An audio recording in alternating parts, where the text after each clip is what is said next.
folks. About to get some rain.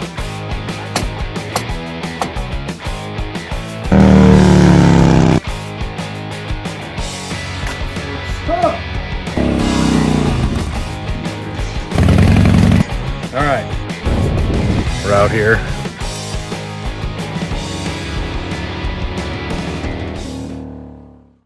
All right, guys, we're back here at Old School as usual, and we are here to check out the new 2022. They got a Road Glide ST, Street Glide ST. There is a Lowrider S in there we're going to check out, and some of the new 2022 colors. So let's take a walk inside. Let's go check out some of the new stuff. All right, so I'm here with Sean again at Old School. They finally got the new ST models in. They got a Road Glide and a Street Glide. So we're trying to pick out which one's for me and which one's for Bob here. But Sean can start to tell you what some of the changes they made besides the obvious, and the bronze wheels that everybody likes, and some other accents. Yeah, I mean, Harley really finally took a stab at the performance bagger, and I think they actually nailed it. I mean, they've been doing a great job the last couple of years, paying attention to what people want, listening to the feedback they got, and this was a quick turnaround for them because the performance bagger scenes really kind of blew up in the last couple of years, and they took all the feedback they could, and they've already got 2 brand new models here, so they bumped up the engine to the 117 Milwaukee 8, so we're over 100 horsepower, almost 130 foot-pounds of torque, so these things move. They've lightened them up, they've got shorter front fenders, flat bottom rear bags, taller rear suspension. Is it a 13-inch shocking rear like touring? Yeah. So they went up, it's even actually like a 1/4 inch over that, so you've got great ground clearance, real sporty handling. I mean, they're unbelievable. I mean, these bikes were already light on their feet on the new frames, the newer suspension designs, but the way they've set these up a little stiffer, they're definitely a lot sportier ride bike. Went to a solo saddle, so they eliminated the rear seat. You could put a 2-up on here if you wanted to, but they're kind of really focusing on the performance aspect. Yep. So no rear pegs from stock, but there are spots for them, so you can put pegs on there if you wanted to. I think that's a good and bad thing. Could be, depending on what you want to do, but I mean, a lot of the guys have been, interested in the performance bagger scene and really going towards more of a, tougher style seat like this, something that really holds you into place with the performance. So changed the back end a little bit. Yeah, see, they got rid of the mullet, as they call it. Got rid of that mullet and did a center tail light, which, in my opinion, is something that I always wish they never went away from. I love that laid out and kind of just sleek look of the center tail light. I think it's great. Yeah.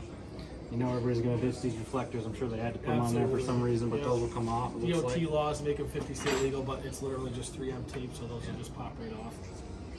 They went to a new higher flow exhaust system, although it's not really much louder than it was prior to. They're claiming a lot higher flow on the factory exhaust. We know everybody gets into changing them anyways, but 2-in-1 will be the first thing for most people. Yeah, not too shabby, but I mean they look great. The color, color contrast on these. They are available in black like this, as well as the new gunship gray color. So those are the 2 colors available. I think you have a gray and bronze Lowrider S. Yep. Well, regular S. So we can check that out after if you don't mind. Yeah, absolutely. So what? They got the new air cleaner. Well, not new, but so on the 117, so a lot like the CVO. So it's that heavy breather elite intake there. So great high flow intake right out of the box. Still get the chopped engine guard just like you would on a regular special. They also went with the Drop H tank logo on there, much like they've always had on the Lowrider S. Yeah, which I think was a really sporty, just something that cleaned it up. Yeah, I've always liked painted decals versus hard emblems. It just looks so much cleaner, and what they were going with the accents on this bike and just how sleek the whole bike is, it just really fit the whole design. I just noticed too, besides the bronze rocker boxes, they actually brought some bronze into the cam cover there too. They did that on the 117 with the Lowrider S as well. Very cool. Can we check out that other gray color on the Lowrider S? Take a look. All right, so now we're over here on the new gunship gray against the bronze. I did just notice too, they didn't do bronze lettering. Maybe needed the contrast on the gray more. The black on there, yeah. So, although a lot of people have already saying kind of, why didn't they do with the black wheels? Obviously, the S model and the Lowrider, I think the previous S models have always had that gold or bronze wheel for the contrast, kind of set it apart. So, they stuck true to that. And there is a little bit more bronze on the bike, as you mentioned on the other ST. The bronze down there on the timer cover. The new center console, the badging that's in the center there is also in bronze. That's pretty cool. They relocated the gauge on the 2022 Lowrider S up here onto the handlebar. It's an integrated gauge like they've always had on the Fat Bob. So I'll turn it on for you guys here.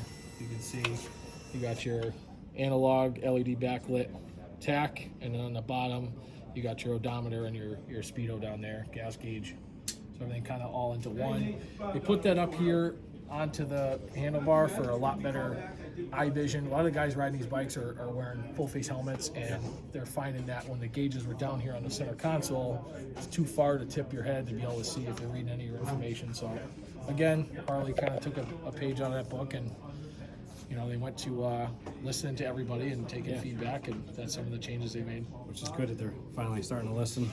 Finally popped the you know, higher output engine into the S model, which previous S models always had a Screaming Eagle engine, like the Dyna Lowrider S always had the 110. Right. And people had complained for the first 2 years this bike was out, why didn't it get a special motor? Well, now it finally did. So The other thing I really like too is I actually like the texture, denim black, as whatever you want to call it, on the. the wrinkle black, Yeah. on that, yeah. I wouldn't mind that on my motor, even just like it's a nice contrast against some of the black rocker boxes, but I feel like this is easier to maintain too. Oh, super easy to keep clean. You don't see any fingerprints, dirt wipes right off. I mean, I have a Lowrider S, and you know, I have that finish on my bike, and it's even dirt, sand, anything comes up off the road. It's just, I mean, you can just about brush it off with your hand. So very sleek look, good contrast, like you said. So Yeah, it's a nice finish. the gunship gray, I think, is a great color on this bike. It's definitely a good second color. They are still offering this in black like they had in previous years. Another change they made for 22 on this bike, again, just like the STs, taller rear suspension. So everybody wanting a better handling bike, and that being kind of the way that everybody was going with these bikes anyways. This also has a 1 inch taller rear shock. So Nice. So what's the rumor for the ST? They're saying like April to get those, huh? we're looking March or April.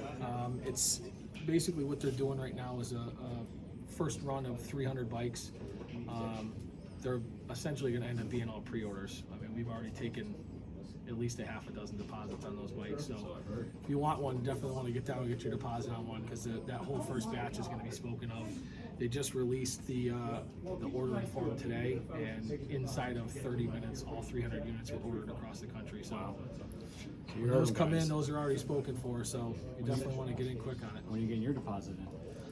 I don't know if I'm going that direction yet.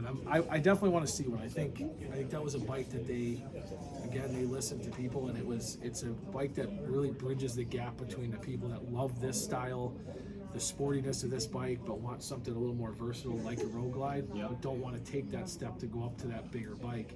It's really going to bridge the gap between the two and kind of give you the best of both worlds. So I know I'm interested to see one in person. I think they did a good job. So we interested to see when they finally come in. yeah, absolutely. There's lots to talk about on that bike. A lot of things that they added, a lot of brand new things on that bike, a lot of things that people thought that they just carried over. But we'll see once we get one in. You'll see that there's a lot of newness to that bike. Brand new fairing. Although they are similar to the Sport Glide bags that they carried over onto that bike. They brought them up a bit. They brought them up, and they're not exactly the same as a Sport Glide bag. They're trimmed down, they're shaped differently for that bike so that they look better on the Lowrider S. So Awesome. we're anxious to see see one of those for sure. So Well, can't wait to see them. Thanks again for talking to us. And we'll catch you on the next one. all right. Alright guys, as always, thanks for watching. Make sure you hit the like and subscribe button below. And if you follow us on Instagram, we got a giveaway that's ending this weekend at Saturday. We're giving away a $50 Revzilla gift card. So again, if you follow us on Instagram, you have to subscribe to our channel and follow us there. You'll see all the details in the post. So make sure you enter, and we'll see you next time.